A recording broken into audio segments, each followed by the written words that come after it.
Sudah. Assalamualaikum warahmatullahi wabarakatuh. Alhamdulillahirrahmanirrahim. Assalatu wassalamu ala asyrofil anbiya'i wal mursalin wa ala alihi wa sahbihi ajma'in, amma ba'du.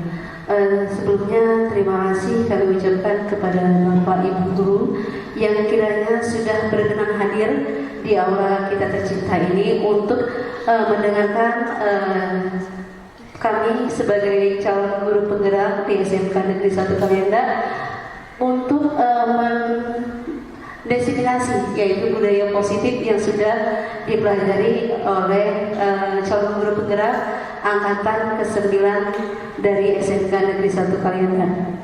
Baik Bapak Ibu Guru, sebelumnya kami sudah meminta izin terlebih dahulu kepada Bapak Kepala Sekolah untuk menyampaikan budaya positif ini, yang mana budaya positif ini akan kami transferkan kepada Bapak Ibu Guru agar bisa memperbaiki proses belajar mengajar kita, terutama di dalam kelas yang berada di SMK Negeri 1 Kalianda. Sebelum kita mulai, kami persilakan kepada Ibu Madalena selaku mewakili kepala sekolah untuk menyampaikan pesan-pesannya kepada kami para calon guru penggerak. Silakan mulai. Baik, terima kasih Bu Nelly. Assalamualaikum warahmatullahi wabarakatuh. Waalaikumsalam warahmatullahi wabarakatuh. Tapi Bun, alhamdulillah, puji syukur kehadiran Allah Subhanahu Wa Taala pada hari ini kita berkumpul di sini untuk ada sedikit kegiatan ya Bu Nelly ya, tentang tugas yang diberikan kepada calon guru penggerak angkatan 9, di mana Pak Wirdo dan Bu Nelly ini akan mensosialisasikan tentang budaya positif ya Pak Wirdo. Nah, di sini di sekolah kita memang sudah ada tentang budaya positif. Mungkin ini dengan adanya guru penggerak ini, yang mana di sini Pak Wirdo memilih budaya positif dalam kerjanya ya, dalam laporan ini ya, tugas. Mudah-mudahan ini bisa benar-benar diterapkan nanti di sekolah kita. Dan untuk Bapak Ibu, ini merupakan salah satu berbagi praktik gitu ya, berbagi praktik yang merupakan tugas dari CGP angkatan 9. Sekolah di sini sangat mendukung kegiatan ini dan mudah-mudahan benar-benar bisa diterapkan. Kemudian kita juga sudah ada beberapa yang ikut dalam kegiatan serupa ini ya, untuk angkatan 10. Nah, mudah-mudahan ini bisa jadi motivasi bagi Bapak Ibu yang akan mengikuti calon guru penggerak angkatan berikutnya. Mungkin hanya itu ya Bu Nelly, kita semua mendukung termasuk sekolah dan siswa-siswi mungkin nanti akan disosialisasikan tentang budaya positif ini. Mungkin hanya itu yang dapat saya sampaikan. Semoga ini menjadi motivasi dan akan bisa diterapkan di sekolah kita. Ya begitu ya Pak Wirdo dan Bu Nelly. Saya akhiri. Wassalamualaikum warahmatullahi wabarakatuh. Terima kasih kepada Ibu Madalena yang sudah memberikan motivasi ya. Semoga teman-teman semua juga nanti dengan budaya positif ini kita bisa memperbaiki atau memberikan perubahan untuk sekolah kita agar lebih baik ya. Terima kasih Bu Lena. Langsung saja Bu ya, gitu ya. Langsung saja kami akan memberikan materi.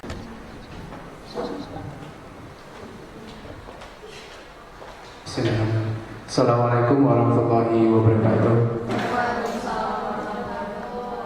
Terima kasih kita ucapkan kepada Ibu Nelly yang sudah membuka acara, dan khususnya yang akan saya hormati Ibu Madalena sebagai wakil kurikulum di SMK Negeri 1 Kalianda. Bapak Ibu, saya mohon izin, sebenarnya saya di depan ini bukan berarti orang yang lebih pintar dari Bapak Ibu dalam kegiatan ini. Saya juga masih dalam belajar. Hanya tugas saya di sini berbagi ilmu saja dari apa yang saya dapatkan di kegiatan guru penggerak ini. Dalam kesempatan ini Bapak Ibu, saya coba mengangkat sebuah bentuk kegiatan dalam bentuk budaya positif. Saya izin diri.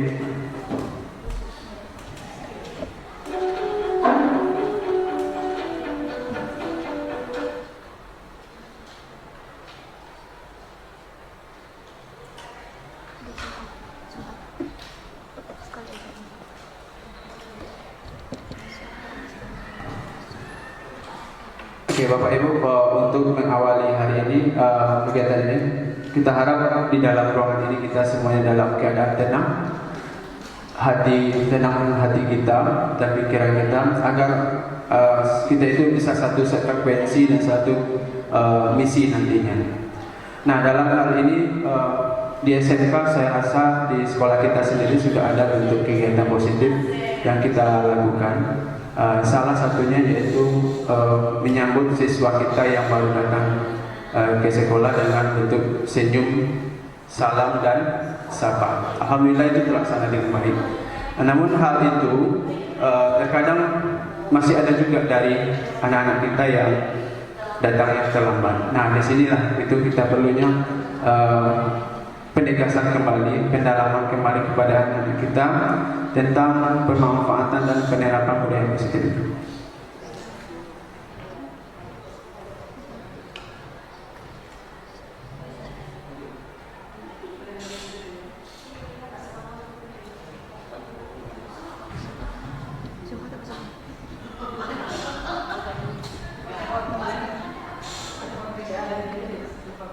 Saya mempunyai sebuah bentuk pertanyaan pemantik di sini Bapak Ibu, di mana di sini ada 3 pertanyaan yang saya bentuk, yaitu antara ditanya setuju atau tidak setuju. Saya minta Bapak Ibu memberikan tanggapan dengan 3 pertanyaan ini. Yang pertama katanya hukuman dapat mendisiplinkan anak.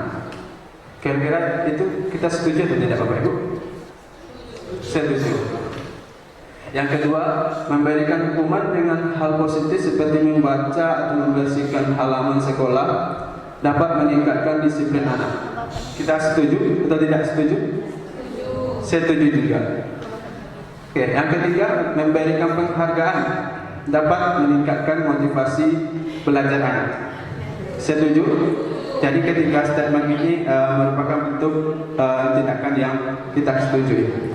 Kita lanjutkan ya.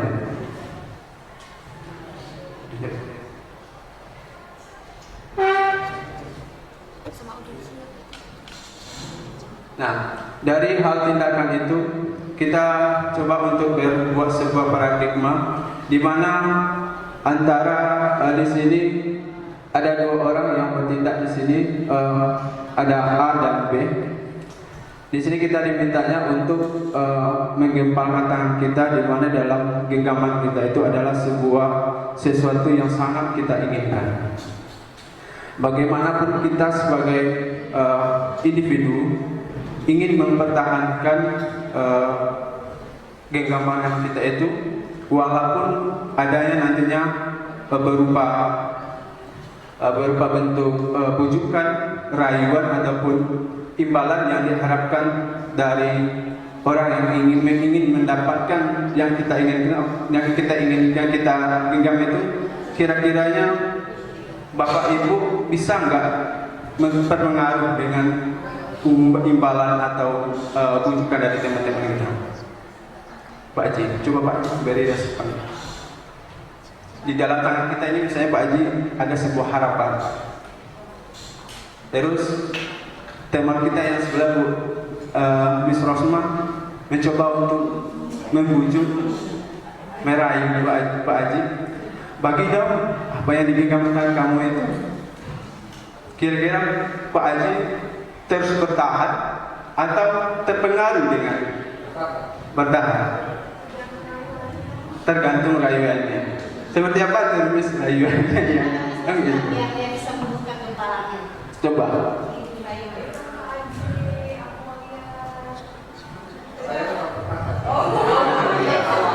Nah, Pak Hajinya masih tetap bertahan.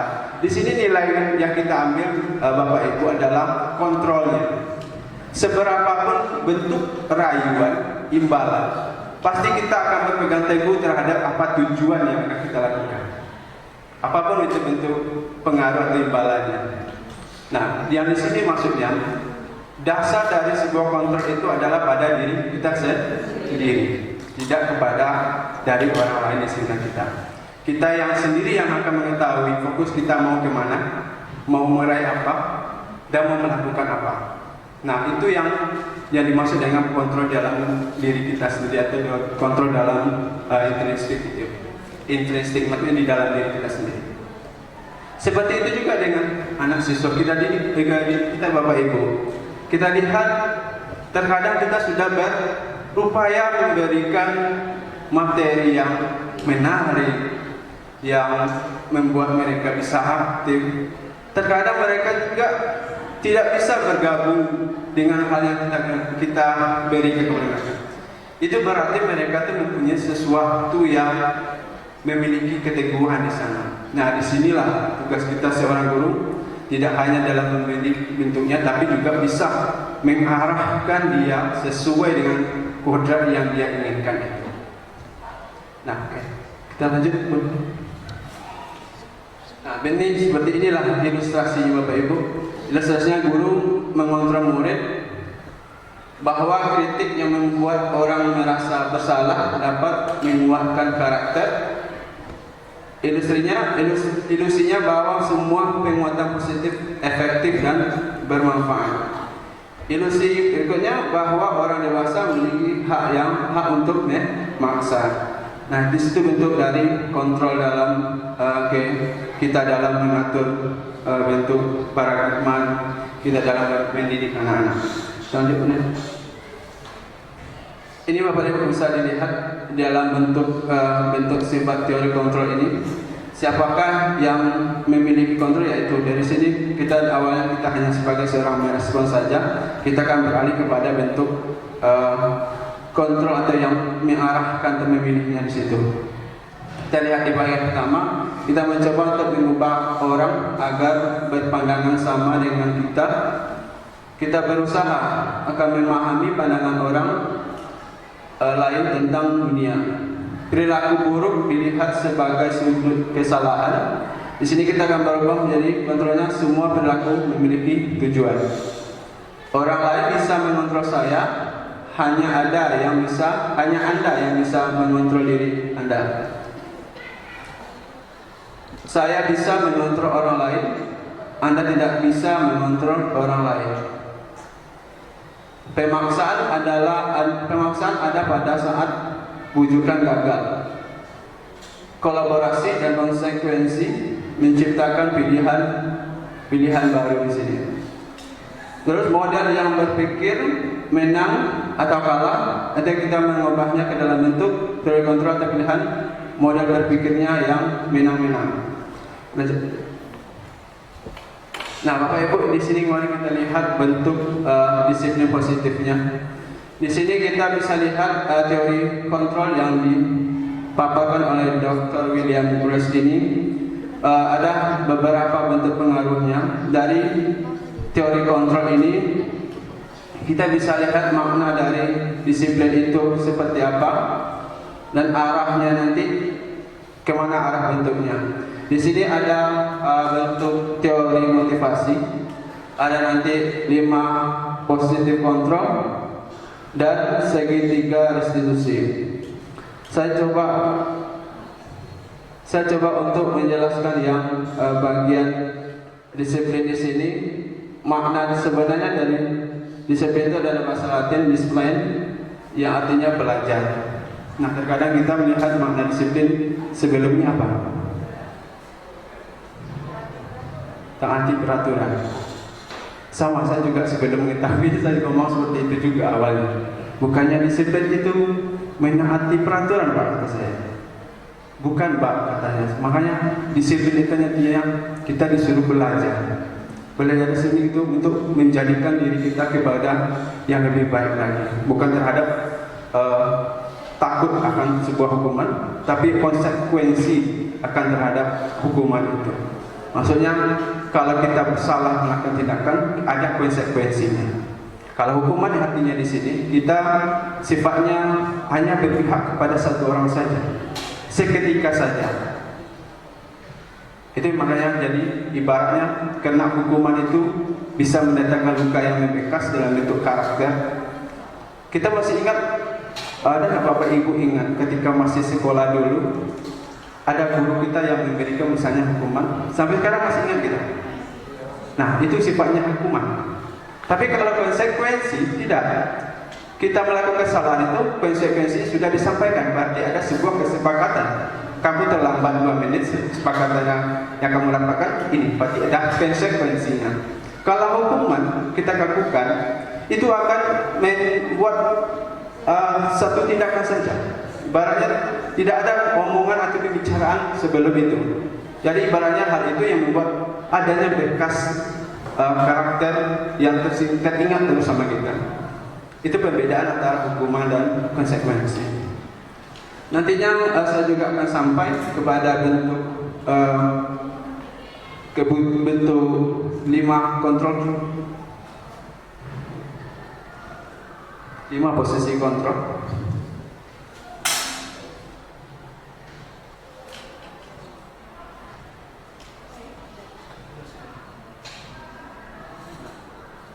Oke, ini Bu, yang di bagian hukuman. Hukuman ini adalah seperti yang disampaikan di sini. Dihukum oleh pengharganya, maksudnya terkadang kita minta anak itu supaya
bayangkan orang tua betapa kecewanya sama kamu.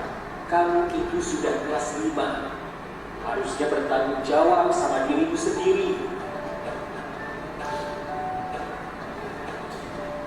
Maaf Bu, saya terlambat. Ya udah, nanti jangan diulangi lagi ya. Kalau kamu rajin, ibu senang melihatnya. Ya, jadi tepat waktu ya masuknya. Tas dulu dong, kita kan teman. Wah, jadi kalau aku terlambat lagi, apa ya?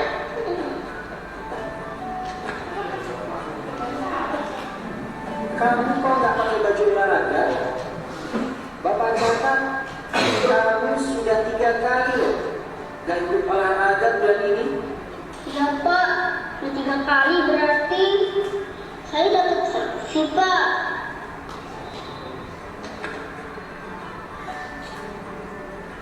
Bu, saya belum tugas. Maaf ya Bu, saya terlambat mengumpulkan tugas. Kenapa kamu terlambat mengumpulkan tugas? Iya Bu, saya kalau sore banyak ibu jaga warung, gak sempat kerjain tugas. Kira-kira nih, apa yang bisa kamu perbaiki supaya kamu bisa mengerjakan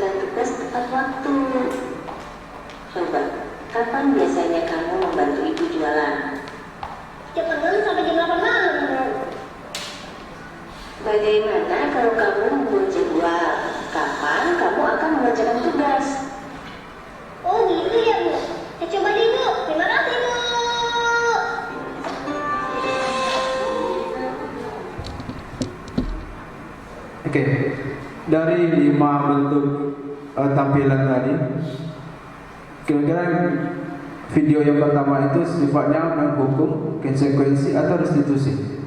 Bapak Ibu. Yang video pertama, hukuman. Karena dia disuruh lagi sama ibunya mengerjakan tugas tambahan. Oke, yang video kedua,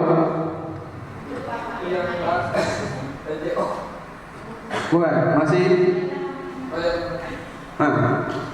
sifatnya menghukumkan, konsekuensi atau restitusi?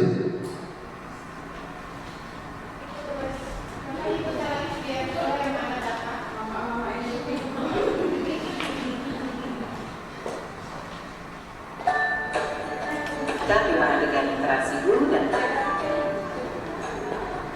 Ini yang pertama. Silakan PR yang kemarin Ibu berikan diletakkan di meja.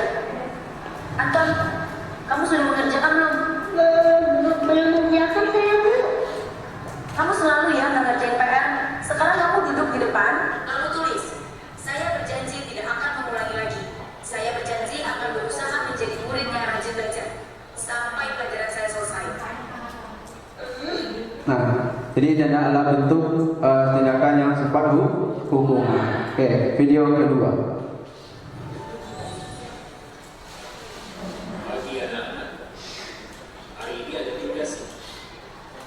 Ada yang belum mengerjakan? Anton, kamu sudah mengerjakan? Belum, Pak. Kamu nggak kerjain tugas.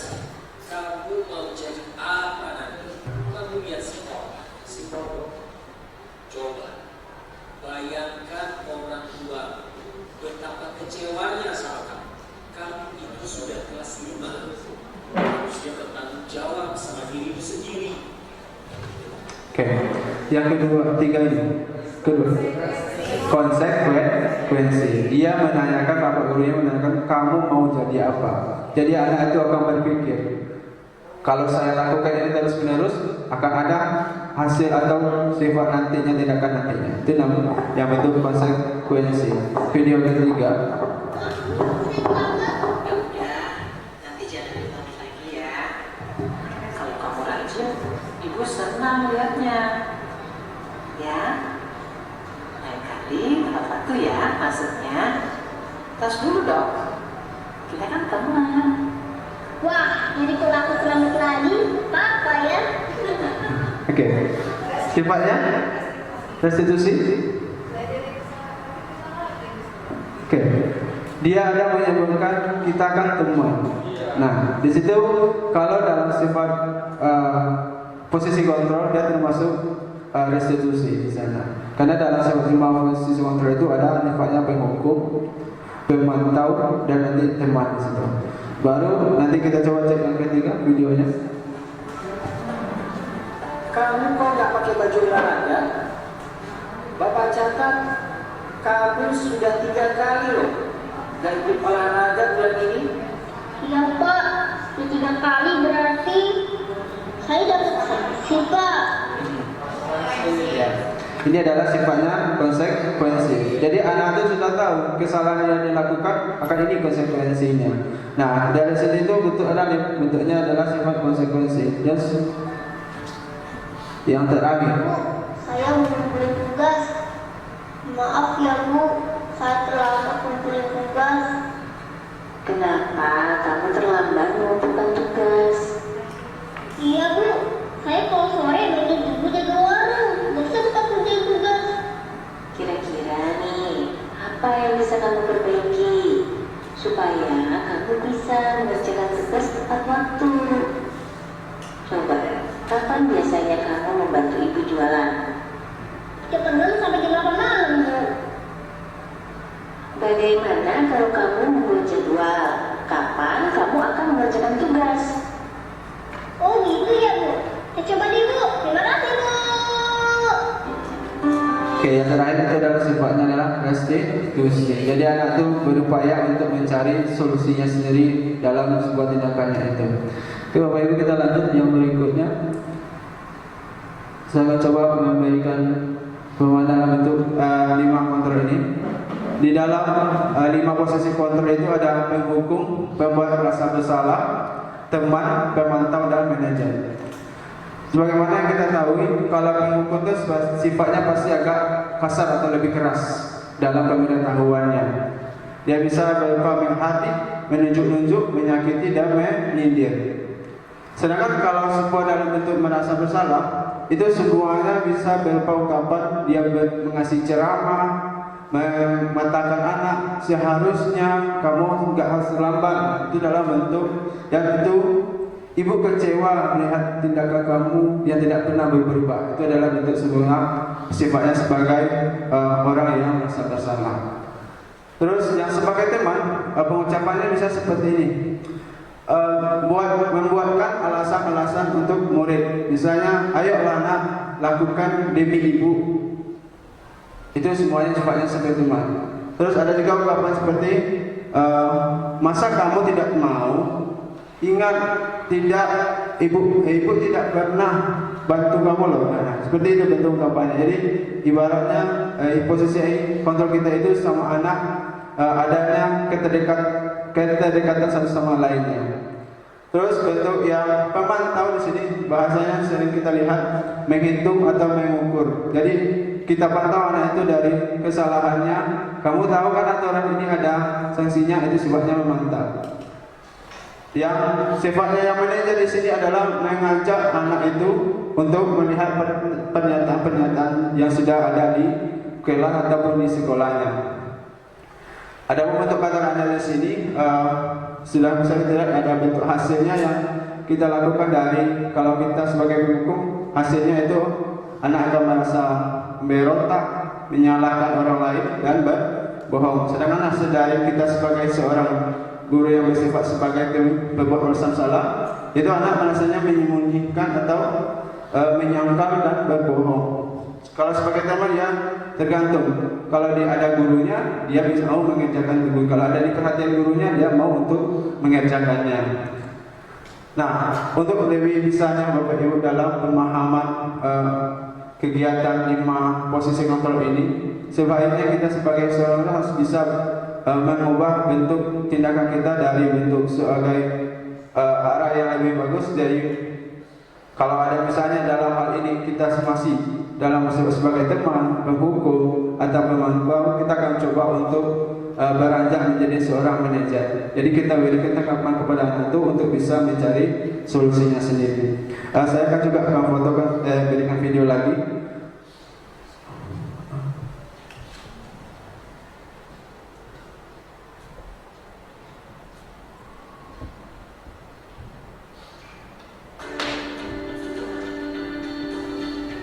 Ini bentuk posisi penghukum yang sering kita lihat.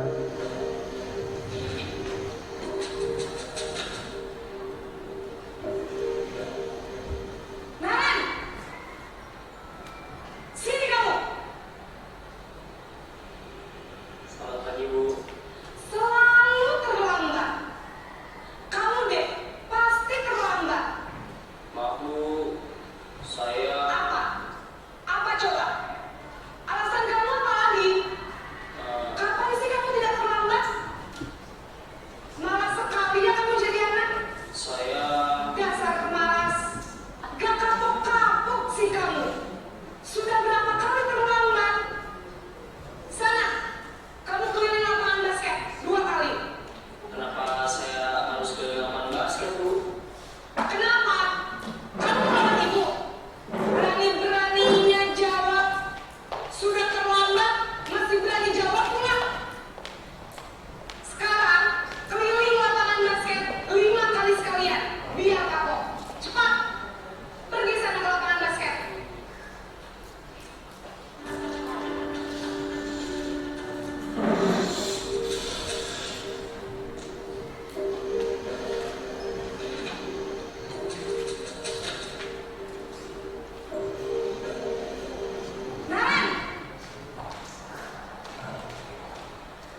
Ya sudah, lain kali jangan bikin ibu susah lagi ya nak ya. Ibu tidak akan kuat lagi kalau kamu begini terus. Bisa jantungan kalau ibu tegur bapak kepala. Sana cepat kelas. Maaf ya Bu, maaf sekali. Posisi pembuat rasa bersalah berbicara dengan nada tenang.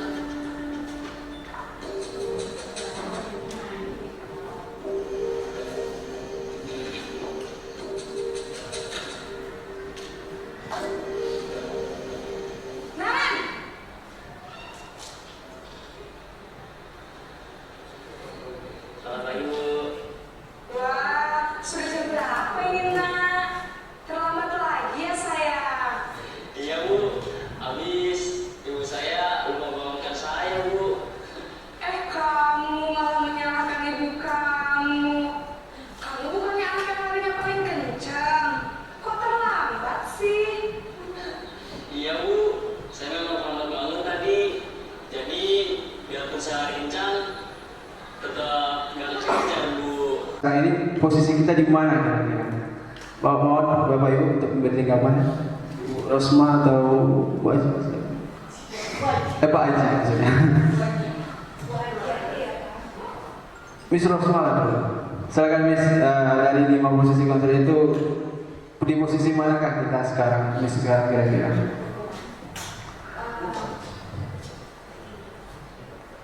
Di posisi yang memberikan hukuman karena datang terlambat. Posisi memberikan hukuman. Oke. Karena datang terlambat. Di lapangan 2 kali. Jadi 5 kali. Itu yang masih sering kita lakukan ya. Kalau kita SMK ini terkadang memang agak susah. Kalau lembut susah, keras juga susah. Oke. Silakan Ibu yang di belakang atau Pak Haji juga boleh.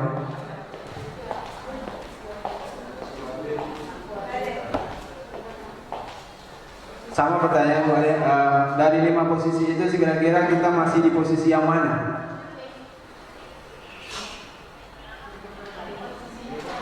Posisinya ada 5: penghukum, teman, pemantau, berasa bersalah, dan manajer.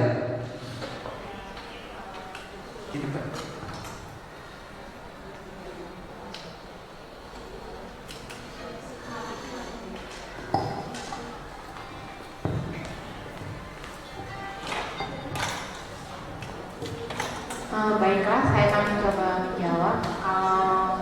Pribadi saya, ya masih ini sih posisinya sebagai teman.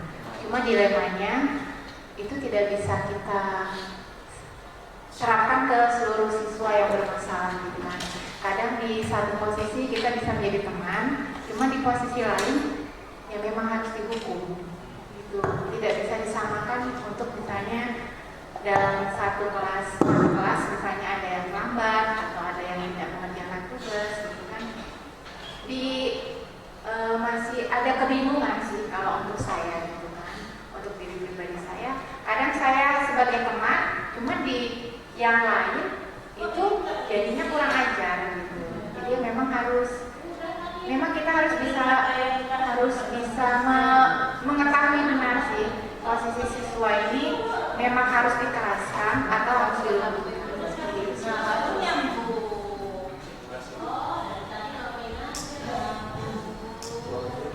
Oke, terima kasih Bu Ade. Hal yang sama juga yang masih saya dalam proses sekarang. Terkadang kita juga bingung memposisikan itu. Kalau anak SMK mungkin anak SMP agak berbeda. Kalau SMP mungkin bisa kita jadikan untuk dia menjadikan teman juga. Jadi kalau SMK ini, kalau kita anggap teman, dia siakan semena-mena. Dia terlewat batas juga bisa. Nah, dari itu kita coba Bapak Ibu, sama dengan saya juga lagi belajar untuk mencoba sampai ke posisi manajer ini. Jadi manajer ini maksudnya kita memberikan bentuk pengarahan kepada anak, terhadap anak itu sendiri yang mencari solusi terhadap permasalahan itu. Nah, kita sama-sama belajar untuk bisa mengalihkan posisi kita yang selama ini sebagai penghukum, pembuat rasa bersalah, teman, pemantau. Nah, kita akan coba bergerak di sini untuk menjadi seorang manajer. Yang mana manajer ini sendiri dia mengatur dalam bentuk memberitahu tindakan anak itu menurut dia salah atau tidak. Kalau dia salah, menurut kamu hal apa yang bisa kamu lakukan untuk memperbaiki permasalahan kamu. Tidak kita sendiri yang mengasih hukuman, tapi anak itu sendiri yang bergerak hanya untuk bisa mencarikan solusi terhadap permasalahan yang dia lakukan. Itulah sifatnya sebagai manajer. Ya. Nah, dalam bentuk posisi terakhir ini kita mencoba sama-sama untuk bisa menggerakkan dari posisi yang mungkin selama ini masih seperti yang kita lakukan. Di sini kita dari bentuk pembelajaran yang kita dapat dari guru penggerak ini, semuanya kami pun merasa terpukul di sana. Mungkin inilah momen-momen yang kita yang diambil sebagai guru penggerak memberikan bentuk yang menjadi perubahan di sebuah sekolah, di mana yang selama ini kebiasaan ini kita coba untuk beralih kepada hal yang lebih baik lagi. Kami pun tidak akan bisa bergerak sendiri. Kalau hal ini harus kita libatkan semua elemennya juga, warga sekolah, baik itu sekolah, wakil, guru dan siswa yang semesta wali murid di sana. Oke Bapak Ibu, mungkin itu yang hari ini yang saya sampaikan. Mungkin nanti Ibu Nelly melanjutkan. Sebelum sampai kepada tahap penutup, saya minta Bapak Ibu memberikan sebuah tanggapan terhadap materi hari ini. Paradigma apa yang kira-kira yang Bapak dapatkan atau Ibu dapatkan dari kegiatan diseminasi pada pagi hari ini? Itu saya minta dua. Terus bentuk dorongan apa kami sebagai guru penggerak di sini untuk bisa melakukan kegiatan seperti apa yang bisa untuk kita terapkan di sekolah ya. Di sini saya minta yang warna pink ini, itu bentuk refleksi kegiatan pada kegiatan hari ini. Yang kuning nantinya itu bentuk motivasi atau dorongan untuk kami sebagai guru penggerak melakukan hal yang apa yang bisa kami lakukan untuk kedepannya. Saya coba bagi dulu.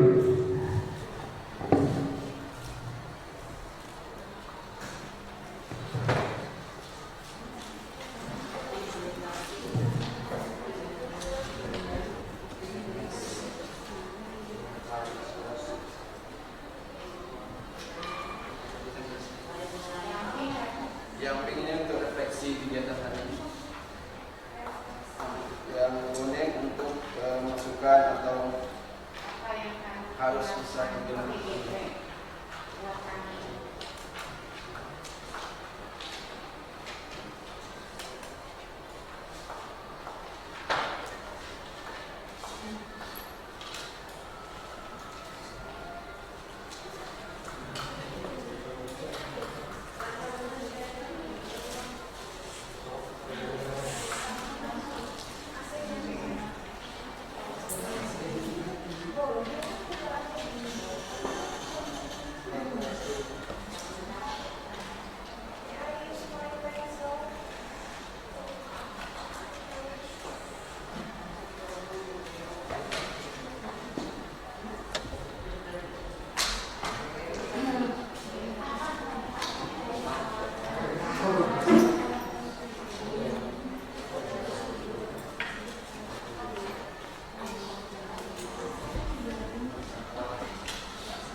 Ditulis sana.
Oke, terima kasih Bapak Ibu.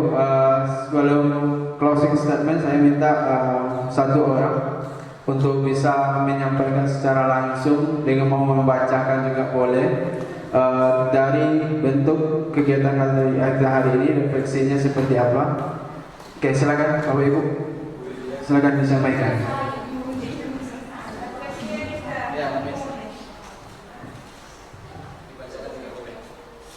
Refleksinya yaitu refleksi dari definisi budaya positif yang disampaikan oleh Mr. Wirdo, yaitu ciptakanlah budaya positif di sekolah dengan cara menghilangkan hukuman dan konsekuensi, tetapi kita harus menerapkan yang namanya restitusi. Agar restitusi. Oke, terima kasih. Terima kasih Miss Rosma. Ini yang bisa saya sampaikan Bapak Ibu, tidak banyak. Saya juga masih dalam belajar, dalam menggali ilmu yang ada di dalam guru penggerak ini. Dukungan dan semangat dari Bapak Ibu sangat saya butuhkan di sini untuk bisa kita bergerak bersama dalam melakukan sebuah perubahan yang baik untuk sekolah kita semua bersama-sama. Mungkin akhir kata saya ucapkan terima kasih. Assalamualaikum warahmatullahi wabarakatuh.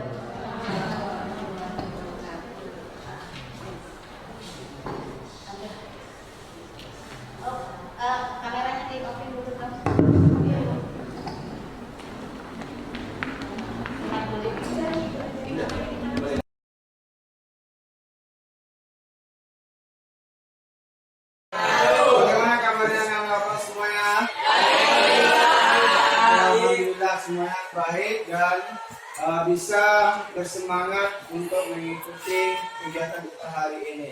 Oke, anak-anak semuanya, hari ini Bapak akan mencoba untuk mengajak anak-anak semuanya dalam memahami bentuk keyakinan kelas atau kesepakatan kelas yang akan kita buat. Namun sebelum beranjak ke sana, Bapak akan mengajak kamu untuk melihat dan mensosialisasikan bentuk tata tertib aturan yang ada di sekolah kita. Coba diperhatikan di sini. Ini adalah bentuk tata tertib siswa di SMK Negeri 1 Kalianda. Lihat pada poin yang pertama. Itu ada bentuk kehadiran. Kehadiran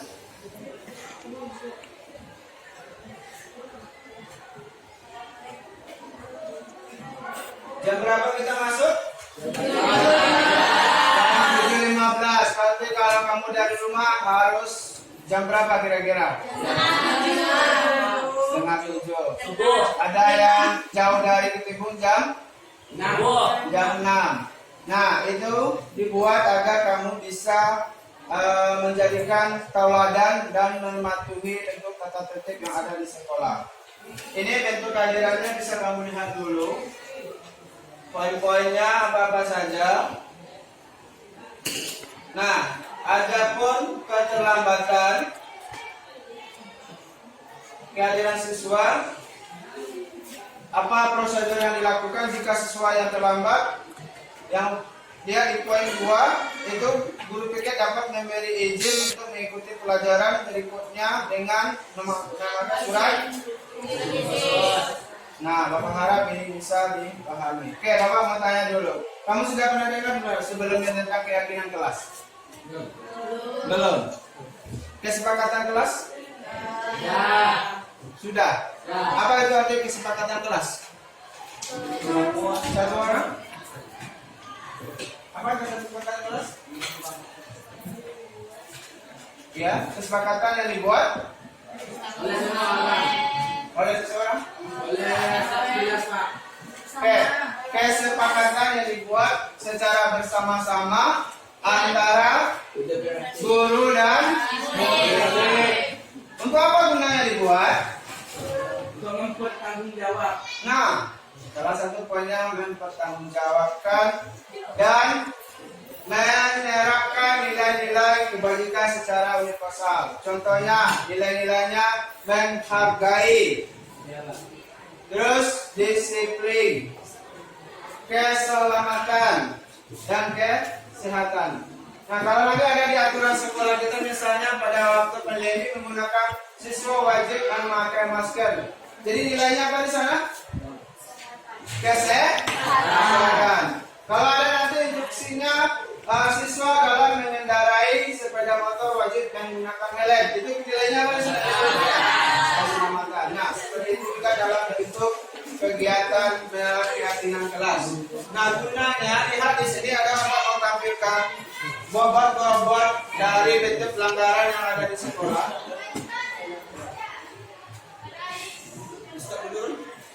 Baik, coba perhatikan, Bapak sudah bagikan kepada kamu dengan berbagai warna kuning, hijau, biru, dan pink. Untuk warna kuning, coba Anda tuliskan di sana bentuk sikap atau tindakan atau kegiatan yang nilai kebaikannya itu adalah menghargai. Terus yang terdengar seperti kamu, yang terdengar menurut kamu seperti apa sikap menghargai itu? Kamu tuliskan di sini. Untuk yang warna kuning. Terus yang warna pink itu kamu menggunakan bentuk sikap yang menghargai yang secara terlihat seperti apa? Yang warna biru dalam bentuk berperilaku. Kamu tuliskan di sana bentuk sikap yang bisa secara menghargai itu menurut kamu dalam perilaku seperti apa? Terus yang warna hijau nantinya, hijau akan membentukkan bentuk tindakan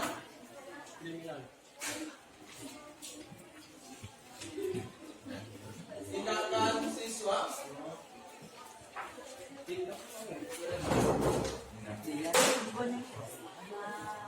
Di sini tindakan siswa seperti apa menurut kamu dalam bentuk menghargai itu yang warna biru.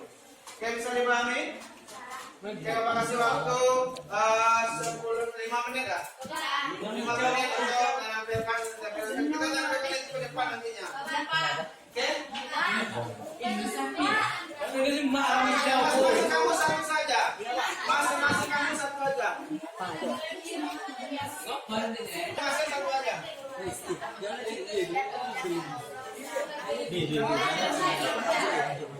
Nggak kena. Tadi apa kalau Pak? Sudah? Oke, kita semua. Yuk.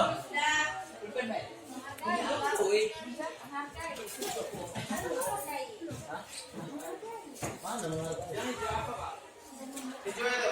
Pakai mahasiswa.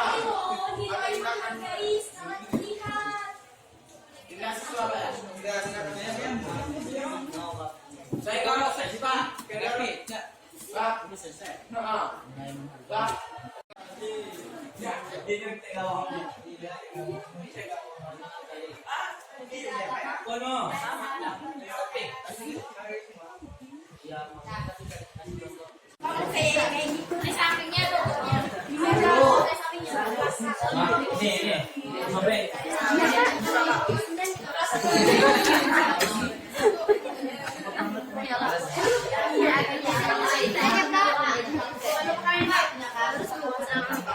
Waalaikumsalam warahmatullahi wabarakatuh.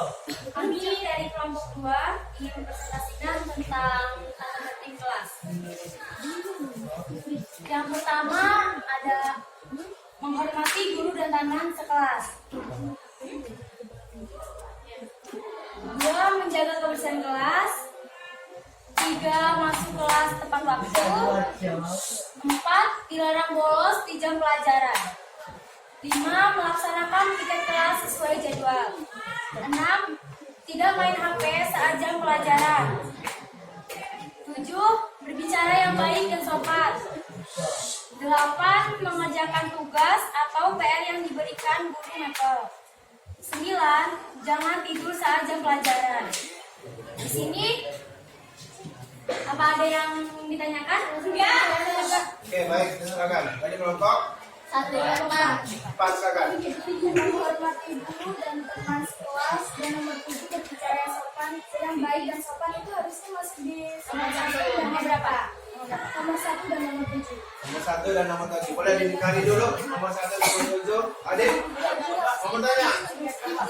Nomor lain? Nomor lain? Ada yang menanggapi?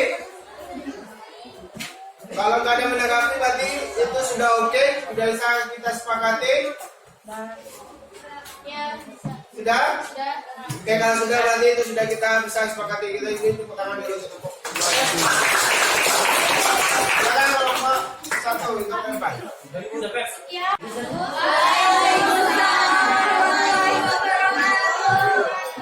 Saya ingin menjelaskan tentang disiplin.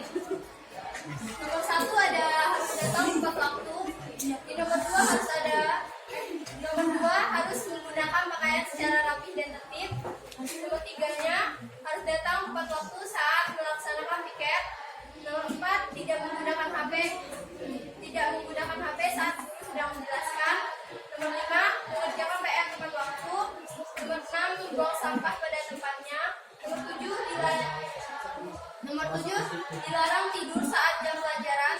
Nomor 8 menjadi teladan dengan memberikan contoh yang baik. Nomor 9 menggunakan sepatu sesuai anjuran. Sekian penjelasan dari saya. Apa ada yang ingin ditanyakan? Silakan yang mau bertanya, menanggapi. Kalau tidak ada, berarti itu sudah kita sepakati. Sudah betul. Benar. Sesuai? Sesuai. Sepakat? Sepakat. Nggak gila kayak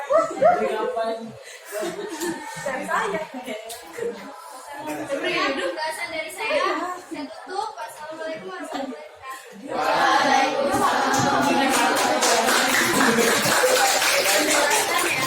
Berikutnya kelompok 3.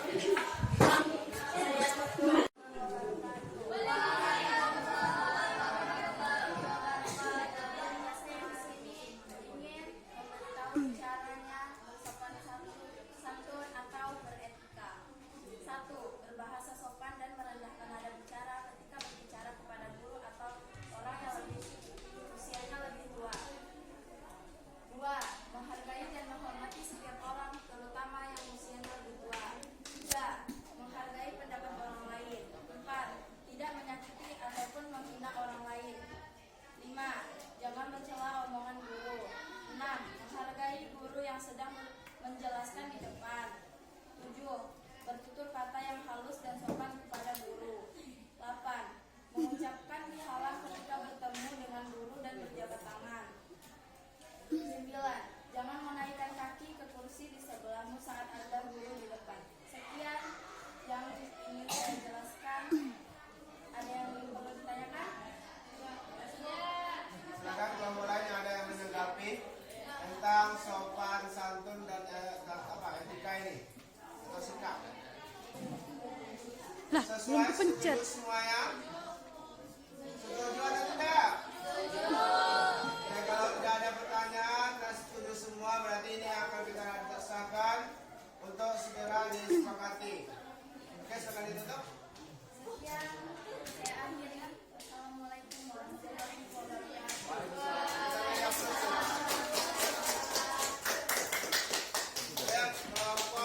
Apa ini, Pak? Jalan coba perhatikan. Assalamualaikum warahmatullahi wabarakatuh. Kami dari kelompok 4 akan menjelaskan tentang keindahan kelas. 1. Kelas harusnya memiliki penerang. Kelas seharusnya kelas memiliki penerang untuk hordeng. 3. Seharusnya kelas memiliki fasilitas yang lengkap agar kita sedang belajar menjadi nyaman. Papan tulis. 4. Mengecat ulang meja agar terlihat lebih rapi. 5. Seharusnya kelas memiliki kipas angin.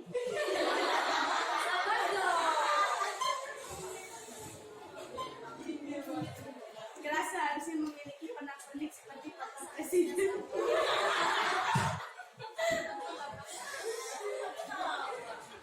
Kelas seharusnya memiliki meja guru yang layak untuk dipakai. 8. Kelas harus memiliki bangku yang lebih nyaman untuk para guru. 9. Siswa seharusnya membersihkan setiap sampah di kolom meja dan memiliki cermin. Sekian dari kelompok 4.